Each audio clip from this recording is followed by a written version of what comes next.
이때는 크리스마스를 앞두고 우리가 대강절이란 절기를 보내고 있습니다. 대강절이란 주님이 오시기 전 4주 주일부터 크리스마스까지 그렇게 그 기간을 대강절이라 이렇게 이야기합니다. 대강 보내라는 대강절이 아닙니다. 준비하면서 기다리고 기쁨으로 기다리는 거죠. 보편적으로 이때는 기다리면서 우리가 다 알고 있습니다. 크리스마스라는 기쁜 날을. 그렇지만 이 기다림은 다 이렇게 좋은 것만은 아니잖아요. 성탄절을 기다리는 아이들의 모습은 참 기쁜 마음으로 언제 크리스마스 오나 선물 주는데, 선물 받는데 뭐 이런 생각으로 기다리지만 사실은 고통 중에 기다림이라는 그러한 마음을 가지고 오늘도 기다리는 자들이 참 많아요. 오늘 본문의 이야기가 바로 그 이야기입니다. 너무 힘든 시간을 기다리고 있는 겁니다. 간절한 바람으로 그 압제를 벗어나기 위한 그 기다림. 여러분, 그래서 저는 이 기다림에 대한 주제를 이야기할 때에 참으로 무거운 마음과 그리고 또 지치게 하고 우리를 슬프게 하는 그런 기다림을 생각하면서 오늘 이 본문을 들여다보면 이 본문 속에 내온 이 마음, 시인의 마음을 이해할 것 같습니다. 여러분은 어떻습니까? 그 무엇인가 기다리고 있습니까? 그 기다림에 지치지는 않았습니까? 응답이 더뎌질 때 그 기다림이 오히려 내 마음에 상처가 되어서 시험거리가 되는 그러한 경우는 없었습니까?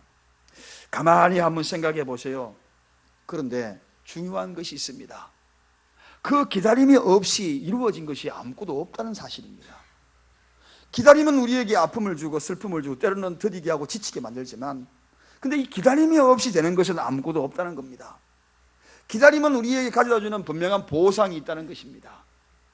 세상 사람들은 기다리다가 지쳐서 쓰러지는 경우 있지만, 그러나 믿음의 사람에게는 반드시 기다림의 보상이 있다는 것입니다. 할렐루야. 사랑하는 성도 여러분, 무엇을 기다립니까?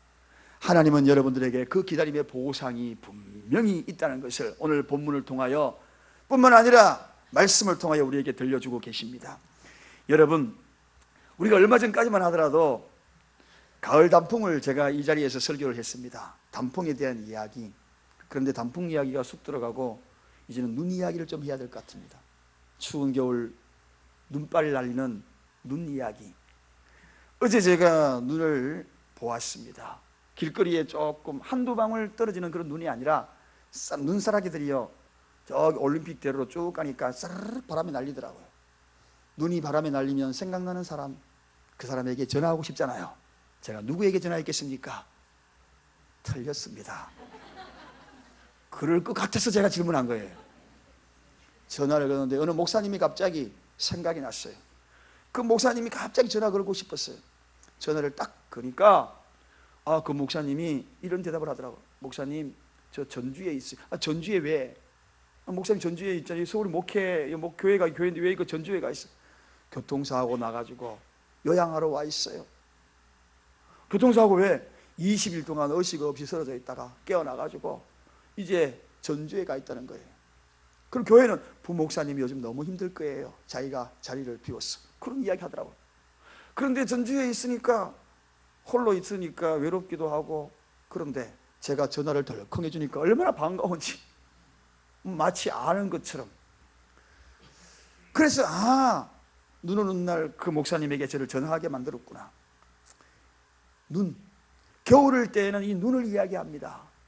우리가 시간이 지나면 조금 있으면 또 이제 금방 마음이 바뀌어서 꽃을 이야기하는 봄을 이야기할 겁니다. 봄 새싹을 이야기할 거예요. 우리 교회 정말 우리 권사님들, 집사님들 부지런해요. 봄만 되면 나물 뜯으러 산으로 어디 뭐 있더라 그러면 거기에 완전히 다,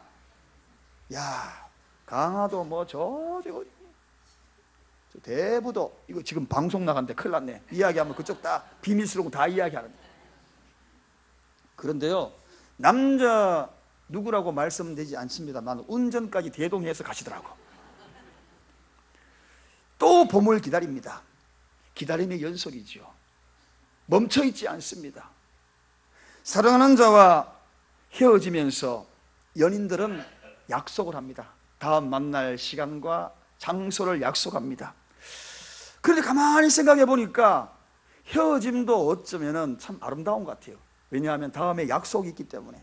그래서 기다림은 이별이요, 이별은 곧 만남이구나, 만남은 또 기다림을 통하여 이루어지는구나. 모두가 다 상관관계가 있더라고요. 그래서 이 기다림에 대한 생각을 깊게 하다가 기다림에 대한 꽃말이 있는 꽃이 어떤 꽃인지 궁금해졌습니다. 제가 코스모스를 굉장히 좋아하잖아요. 가을꽃, 코스모스. 먼저 그래서 아무리 기다림의 꽃이 좋더라도 제가 좋아하는 꽃의 꽃말을 안 찾아볼 수가 없더라고요. 코스모스를 찾아보니 순정이라는 그런 꽃말이 있더라고요.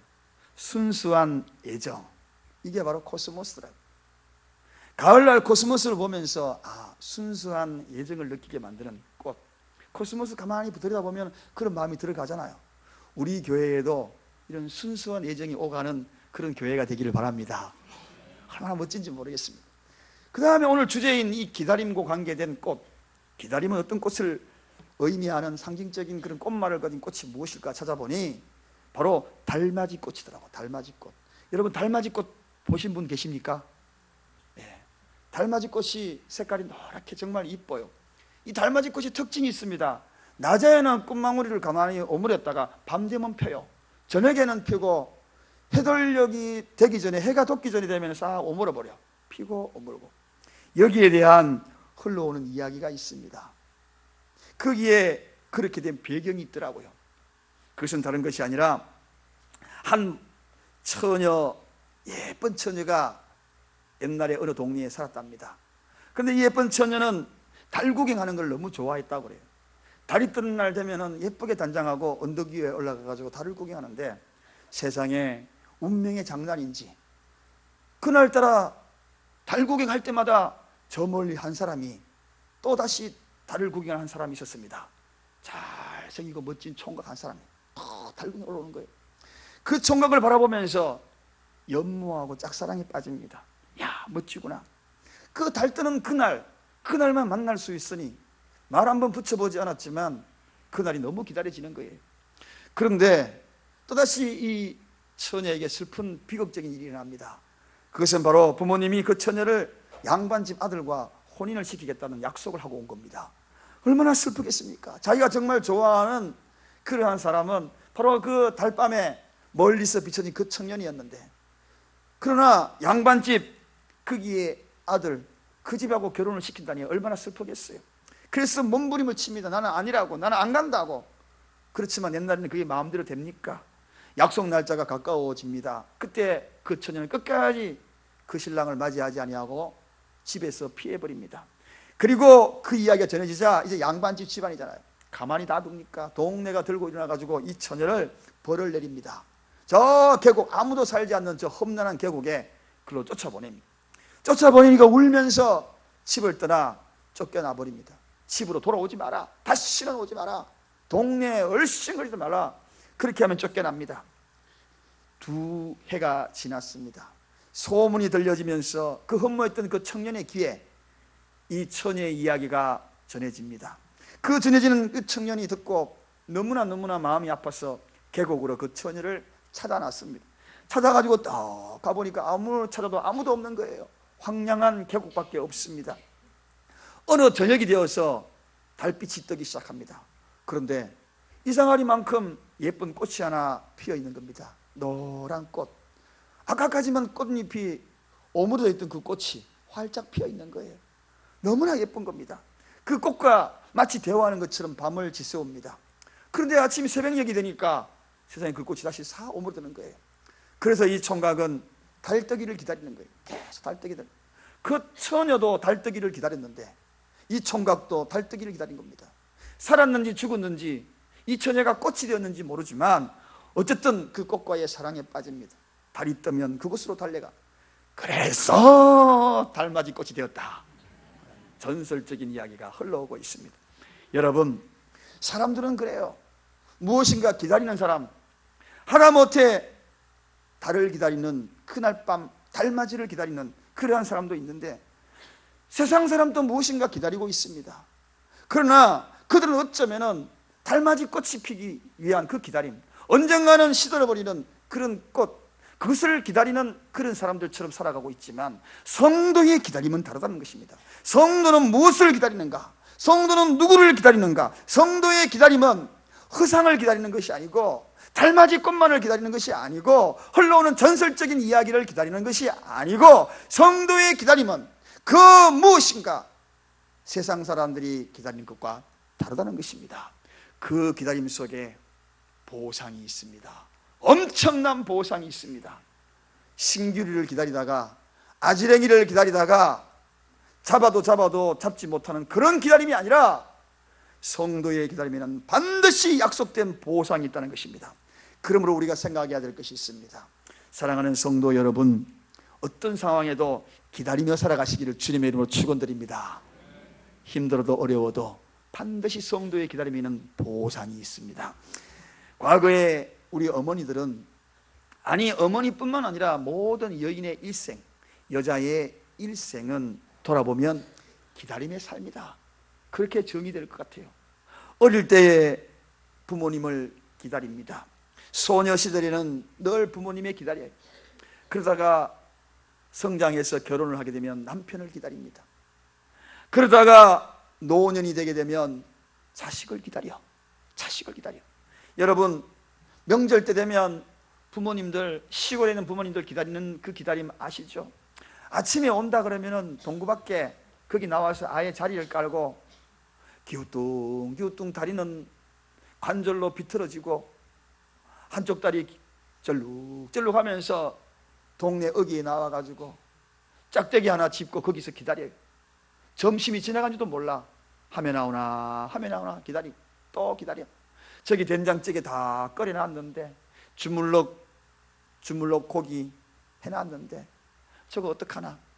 그렇게 하면서 기다리고 있는 어머니, 자식을 기다려. 여자의 일생인 것 같아요. 그런데 제가 보니까요, 여자뿐만 아니더라고요. 남자도 기다리더라고요.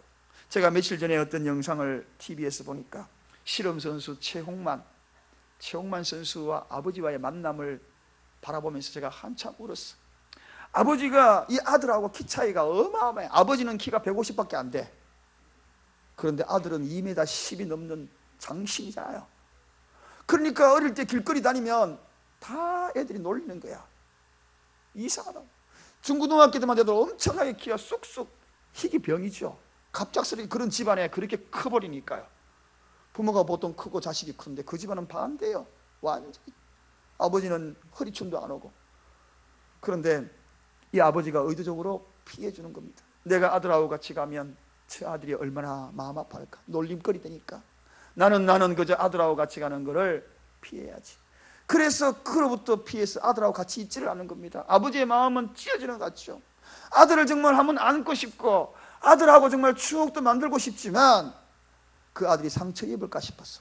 그러나 언젠가 철이 들면 그 아들 그 모든 걸 다 극복하고 나를 불러줄 그때가 있겠지. 기다리고. 그래서 TV에 어느 날 이 최홍만 선수가 드디어 아버지하고 만난 20년 만에 이제 아버지와 처음으로 눈을 마주치면서 대화가 시작이 되는 거예요. 아버지와 추억이 없는 그 아들이 기다려진 그 아버지가 참 똑똑하더라고요. 대화를 들어보니 굉장히 똑똑하신 분이에요. 정말 아버지로서 아들과 만난 그 순간에 눈가에 눈이 촉촉해 맺혀 있더라고요. 쳐다보다가 아들이 끄잡아냈습니다. 주섬주섬 끄잡아낸 그 커플 티셔츠. 아버지하고 똑같은 티셔츠 한번 입고 싶어요. 그런데 제가 티셔츠 보니까 최홍만 티셔츠는 이만해. 아버지는 요만해. 근데 아버지를 입혀주는데요, 완전히 애 입는 것 같아. 150도 안 되는 아버지 키니까요. 어떻겠습니까? 그렇게 해가지고 아버지 이제 우리 부끄러워하지 맙시다. 이제 셀카 같이 찍어요. 아버지하고 둘이 셀카를 다 찍더라고. 그리고 아버지 이제 식사도 맛있게 하고요, 길거리 돌아다니다 우리 부끄럽지 않고 나는 자신 있게 당당하게 나갈 거예요. 그동안에 청머니가요 은둔 생활했더라고요. 격투기에 다시 재기했다가 실험 선수로 나왔다가 실패, 격투기 나왔다가 막 키 작고 이런 사람만 지고 하니까 악플 달고, 그러니까 우울증에 걸려가지고 방에서 혼자 라면 끓여 먹고 짜장면 시키지도 않고요. 왜냐하면 짜장면 시키면 최홍만이가 살더라는 거 알려질까 싶었어. 길거리에 가면 눈만 내놓고 이렇게 다니고요. 완전히 그런 삶을 살았더라고요. 여러분, 악플 달면 안 됩니다. 오히려 격려 주어야죠. 그런데 이 아버지하고 둘이 있어요. 길거리 가니까 사람들 다 쳐다보는 거예요. 그래도 당당하게 커플티 입고 식당 가서 밥 먹는 그 모습을 보니까, 야, 아버지의 기다림, 저렇게 기다려주니 결국은 아들이 돌아오는구나. 사랑하는 여러분, 그 어머니의 기다림, 아버지의 기다림이 가정의 행복을 가져다주고 가정의 행복의 산물은 어디서 오는가? 기다림에서 오더라고요. 기다림. 행복은 기다림으로 완성되어지는 것이지 그 어떤 것 그 이하도 아니구나. 이스라엘 민족을 들여다보니까요, 그들의 민족사도 보니까 기다림의 역사더라고요. 여러분, 이스라엘 백성 얼마나 고통 많이 당하는 민족입니까? 침략당하고 압제당하고 나라 빼앗기고 포로 생활하고, 그렇지만 그들이 기다립니다. 무엇으로? 성경에 수없는 예언자들, 언젠가는 메시아가 올 것이라고, 언젠가는 이 나라를 구원해 줄 메시아가, 구원자가 올 것이라는 이 말, 그 한마디를 위안 삼아 가슴에 안고 기다리고 또 기다리고, 그러다가 바벨론 포로로 잡혀가서 거기에는 원망이 터져 나옵니다. 이렇게 기다리는데 하나님이 우리를 버린 게 아닌가? 엄청난 아픔, 서러움, 언제 하나님이 우리를 해방시킬 것인가? 그런 아픔을 가지고 바벨론 강가에서 낙심하여서 그들은 밤새도록 펑펑 울었다고 성경에 기록이 되고 있거든요. 그러면서도 입술을 깨물니다. 다음 날 아침 날이 새니 다시 노예로 일어나서 일하러 나가는 그들의 모습. 그러나 내일은 또다시 올 거야. 메시아가 올 거야. 우리는 다시 기다려야 돼. 사랑하는 여러분, 요즘도 이렇게 울면서 바벨론 강가처럼, 교회가 마치 바벨론 강가처럼, 이스라엘 백성들이 바벨론 강가에서 울었던 그 울음을 가끔씩 교회에 와서 우는 어머니들이 계셔. 자식이 돌아오도록 주여 눈물 훔치면서 닦고 또 닦으면서 그런 눈물 흘리는 바벨론 강가가 바로 이 사랑교회에 가끔씩 목도가 됩니다. 또 뿐만 아니라 남편이 돌아오기를 기대하는 그런 마음으로 주님 앞에 기도하는 그런 모습, 예배당에서 절규하는 그런 모습 종종 봅니다. 그런 아내가 있습니다. 그 어떤 기도의 제목을 가지고 펑펑 문제를 가슴에 안고 그 무엇인가 해결되기를 기다리는 그러한 기다림의 외침이 이 교회에서 울려 퍼지는 것을 봅니다. 그리고 다시 또 온몸에 무쇠를 가다듬고 걸어가는 뒷모습의 성도님을 바라봅니다. 사랑하는 여러분, 그럼에도 포기하지 아니하고 인내하는 그런 모습, 그런 자들 주님은 말씀하십니다. 반드시 보상이 있다고. 할렐루야! 반드시 보상이 있다고. 여러분, 성경에는 그런 내용들이 많이 기록이 되어 있습니다. 아브라함은 무자한 집안에 25년을 기다렸습니다. 75세에 100세까지 기다렸어요. 중간에 한번 실수도 있었지만 그러나 끝까지 약속을 믿고 기다렸더니 이삭을 가슴에 안았지 않습니까? 오죽 그 가슴에 안고 이름이 기뻤으면 이삭 웃음이라는 이름을 지었겠습니까? 웃으면서 동네방네 많은 사람들이 그 모습 보고 듣고서 웃길 것 같아서 자기도 웃었다고 성경이 이야기하고 있습니다. 왜냐하면 100세의 아들 낳았으니 얼마나 웃긴 이야기입니까? 남들이 이거 우스갯소리 되는 거다 이거. 그러면서도 남들 생각하면서 웃었다는 이야기예요. 여러분, 야곱은 외삼촌 집에서 아내를 얻기 위해서 14년, 그리고 양떼들을 얻기 위하여 6년, 도합 10년, 20년을 기다렸어. 기다림. 결국 모든 걸 다 보상받았습니다. 여러분, 모세는 미디안 광야에서 40세의 왕자의 몸을 떠나가지고 광야에서 목동생활하며 기다렸습니다. 언젠가 나는 하나님이 불러주실 거야. 목동생활 만만치 않습니다. 들녘에 아무도 없어요. 홀로 외로운 고독한 양치기가 되었어. 80세까지 목동생활한 거예요. 80세까지 아무도 없는데 찬바람이 부는 날, 그날도 여전히 그의 이름을 불러주지 않는, 누구도 그를 알아주지 않는 쓸쓸한 고독한 양치기가 되어서 거기에서 목동생활했던 그자가 모세가 아닙니까? 40년을 광야에 기다렸어. 그런데 어느 날 하나님이 그의 이름을 부르잖아요. 모세야 부르잖아요. 사랑하는 여러분, 하나님의 때를 기다린다는 것은 언젠가 기다림의 보상이 있습니다. 언젠가 여러분의 이름을 부를 것입니다. 누구의 이름을 부를 것입니다. 이 자리에 있는 여러분의 이름을 부를 것입니다. 그러므로 기다림을 너무 아파하지 마시기를 바랍니다. 시편 23편 오늘 2절에도 우리의 오늘 본문의 이야기가 어떻게 소개하고 있습니까? 종의 눈이 그 상전의 손을, 여종의 눈이 그 주모의 손을 바람같이 우리 눈이 여호와 우리 하나님을 바라며 우리를 긍휼히 여기시기를 기다리나이다. 기다린다. 사랑하는 여러분, 오늘 이 시간에 여러분의 마음속에 실망과 좌절감으로 기다림에 지쳐있는 여러분의 마음속에 하나님의 백성들은 세상 사람들과 다른 기다림이라는 것, 그 의미를 깨닫는 시간 되기를 간절히 축원드립니다. 두 번째, 이 기다림은 반드시 새로운 보상을 약속합니다. 여러분, 저와 여러분의 기다림은 흐상을 막연히 기다리는 자들이 아닙니다. 신기루를 기다리는 자들이 아니에요. 제가 앞에서도 말씀을 드렸습니다. 새로운 더 좋은 것에 보상이 있다는 사실입니다. 여러분, 오늘날 이스라엘 백성들 가만히 보시면 굉장히 강인한 민족입니다. 놀랍게도 제가 인터넷 찾아보니까 세계 10대 강국 중에 이스라엘을 넣어놨더라고요. 깜짝 놀랐습니다. 저 작은 나라, 경상북도만한 나라, 저 나라가 어떻게 세계 10대 강국일까? 거기에는 경제력, 군사력, 국민성 다 보태가 평가해가지고 거기에 이스라엘 나라를 거기에 넣어놨더라는 이야기입니다. 말도 안 되는 이야기처럼 들리지 않습니까? 그런데 제가 생각해 보니 어떻게 저렇게 되었을까? 이스라엘 백성이 어떻게 저렇게 강인한 민족으로 세계 강국으로 군림한 나라가 되었을까? 이 기다림을 통하여 그들이 강하게 된 것입니다. 기다림의 보상이었습니다. 그들은 수없는 시간을 기다림을 통하여 연단된 겁니다. 그러니 저런 나라가 된 것입니다. 사랑하는 여러분, 오늘도 무엇인가 기다리고 있다면 좌절하지 마십시오. 기다리면 더 강인한 여러분의 가정을, 여러분의 삶을, 우리 교회의 더 강한 반석 같은 교회를 반드시 세워나가는 하나님의 보상이 있는 줄로 믿습니다. 그러나 기다림에 실패하지 마십시오. 기다리다가 뒤돌아서지 마십시오. 기다림에 실패하여 몰락한 집이 있습니다. 누굽니까?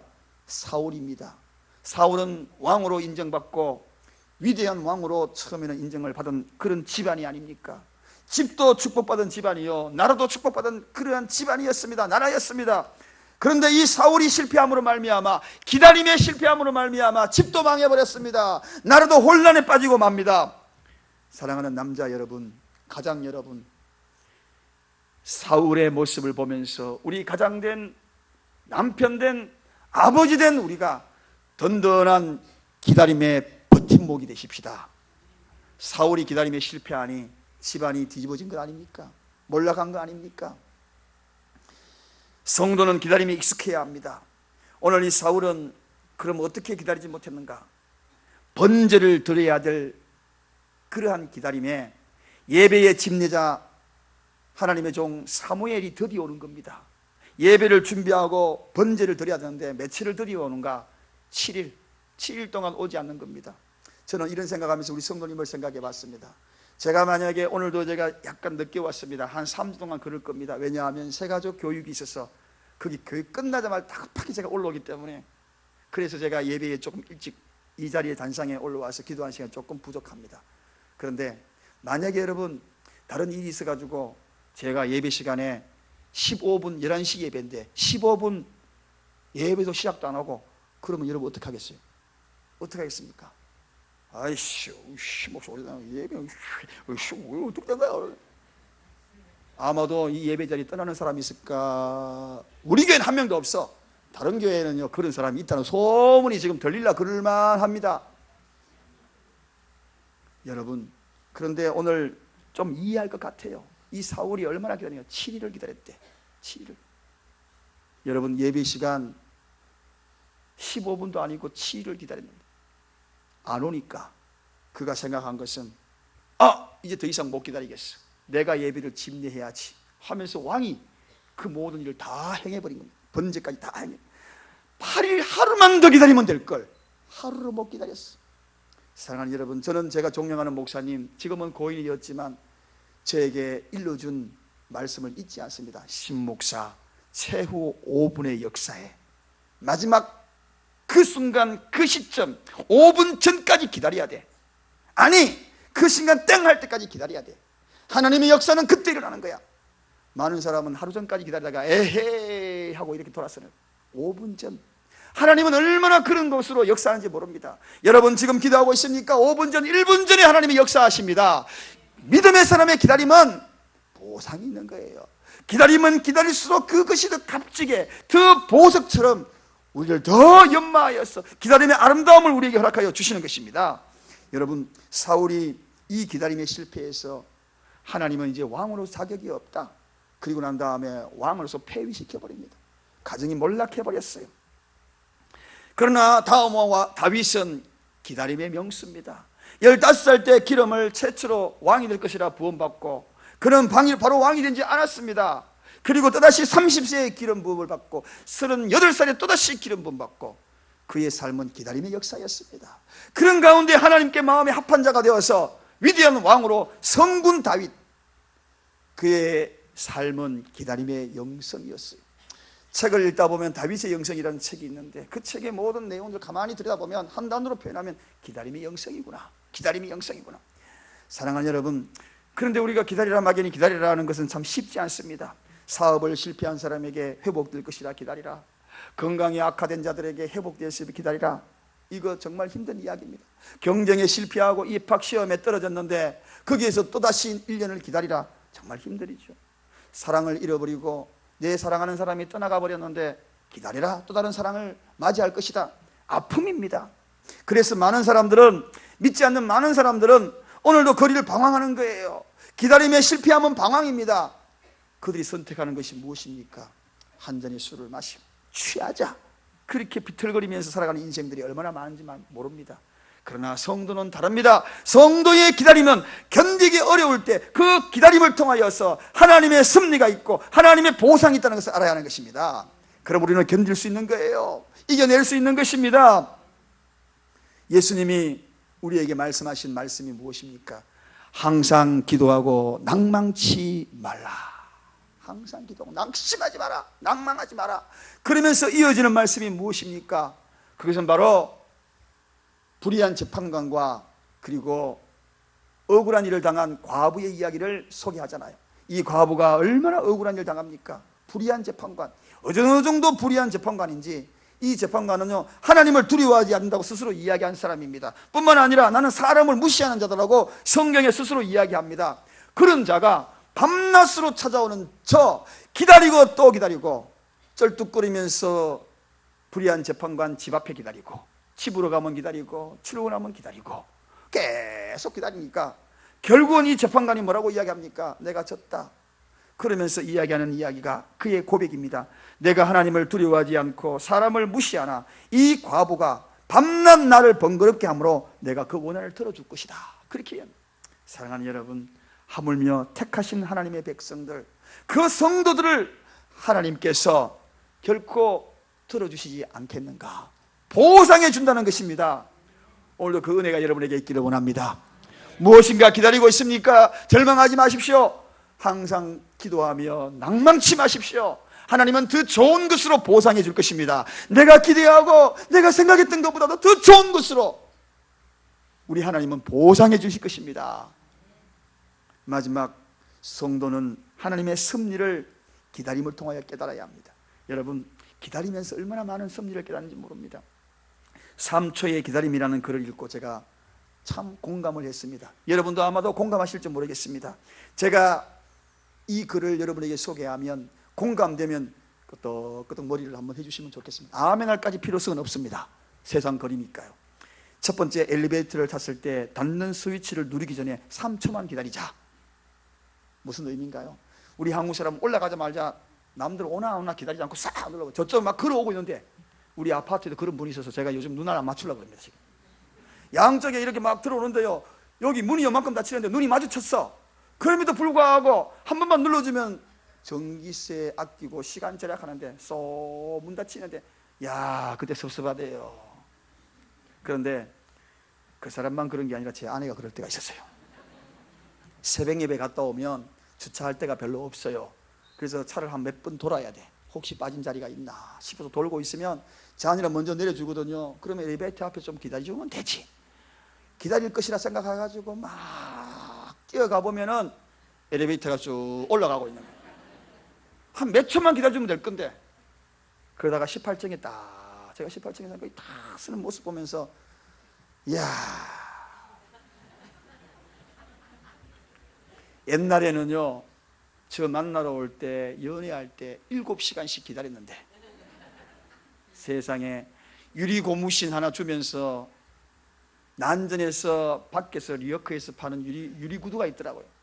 나를 만나려거든 나중에 이 유리 구두 한 짝 들고 오라고 그랬는데, 그 유리 구두를 들고 군대 제대할 때까지 그 구두 들고 결혼식 할 때까지 그거 들고 있더라고요. 그렇게 기다린 그 여인이 달맞이 꽃은 되지 못할지언정 저렇게 올라갑니다. 신호가 떨어져서 앞차가 서 있어도 불평하지 말고 3초만 기다리자.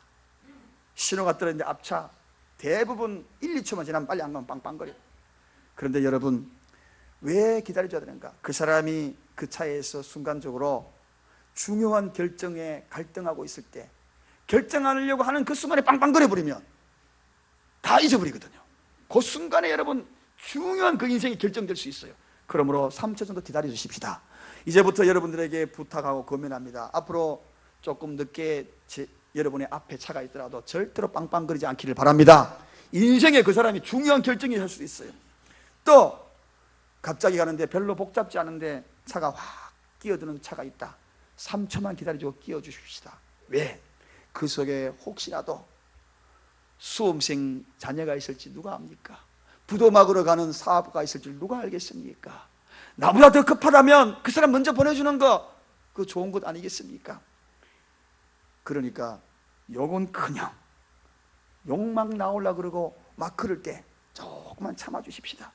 길을 가다가 불행한 뉴스를 들으면 잠시 눈을 감고 그 사람 3초만 위해서 기도해 주십시다. 왜냐하면 그 일이 나의 일이 아닌 것, 또 나에게도 다가올 수 있잖아요. 정말 화가 나서 참을 수 없을 때 3초만 고개 들어 하늘을 바라보십시다. 조금만 3초만 생각해 보면 그거 화낼 일이 아니었네 하고 넘어갈 수 있다는 거죠. 그리고 또 친구와 헤어질 때에 그 뒷모습을 바라보면서 3초만 기다려주자. 여러분, 친구 헤어지면 잘가 하고 금방 돌아서잖아요. 그러지 말고 그 뒷모습 3초만 바라봐주자. 그 친구, 그 놈이 가다가 뒤돌아봐주면, 한번 웃어주면 얼마나 그것이 힘이 될까? 얼마나 힘이 될까?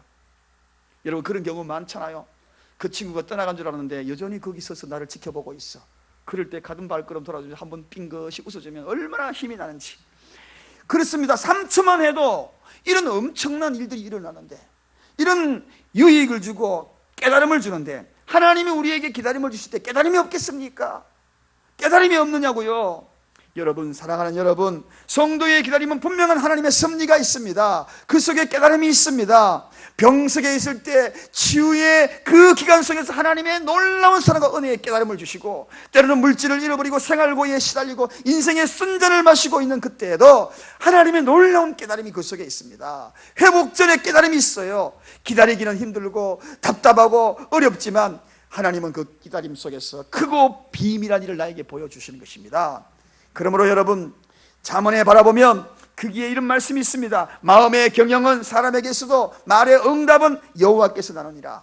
그렇습니다. 지난주에 제가 설교 가운데 이런 말씀을 했지요. 인간은 하는 사람이지 되게 하는 자가 아니다.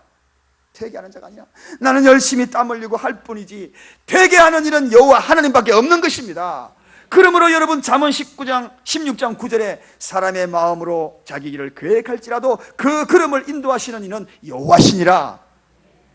내가 또 다윗집의 열쇠를 그의 어깨에 두리니 그가 열면 닫고 닫을 자가 없겠고 닫으면 열 자가 없느니라. 결국은 하나님이 열어주셔야 되는 것입니다. 하나님이 되게 하여 주셔야 되는 것입니다. 그러므로 열심히 일하다가 지치거들랑 하나님이 되게 하시겠지 하면서 기다리는 것, 말씀으로 기다리는 것, 기도하며 기다리는 것, 그러면 크고 비밀한 일을 나에게 깨달음으로 알려주신다는 것입니다. 사랑하는 여러분, 야고보는 이렇게 고백합니다. 보라, 인내하는 자를 우리가 복되다 하나니 너희가 욥의 인내를 들었고 주께서 주신 결말을 보았거니와 주는 가장 자비하시고 긍휼히 여기시는 자니라. 여러분, 오늘 여기에 주께서 주신 결말이 있다. 성도의 기다림은 결말이 있는 것입니다. 막연한 기다림에는 결말이 있는 것입니다. 결말을 보게 하실 것입니다. 저는 이번에 우리 교회 중공검사를 기다리면서 돌아보니 참 많은 깨달음을 얻었어요. 빨리 떨어지는 것보다도 오히려 천천히 떨어짐으로 부족한 것 하나 둘씩 꼼꼼히 다 채우는 것을 보았습니다. 공사 진행하는 사람도 철저히 깨달았어요. 다음부터 어설픈 공사를 다른 곳에 안 할 거예요. 이제는 확실하게 우리 교회를 통하여서 확실하게 깨닫게 됩니다. 다음 주에 와서 목사님 죄송합니다, 부족한 거 다 마무리하겠습니다. 오늘부터 우리 학생들이 지금 저기서 예배를 드리고 있습니다. 지난 수요일날 중공검사가 떨어지고 너무너무 감사했어요. 기다림이 얼마나 힘들었는데 결말이 있구나, 결말이 있구나, 많은 것을 깨달았습니다. 시편 55편 22절에 내 짐을 여호와께 맡겨버리라. 왜 맡기라 그랬습니까?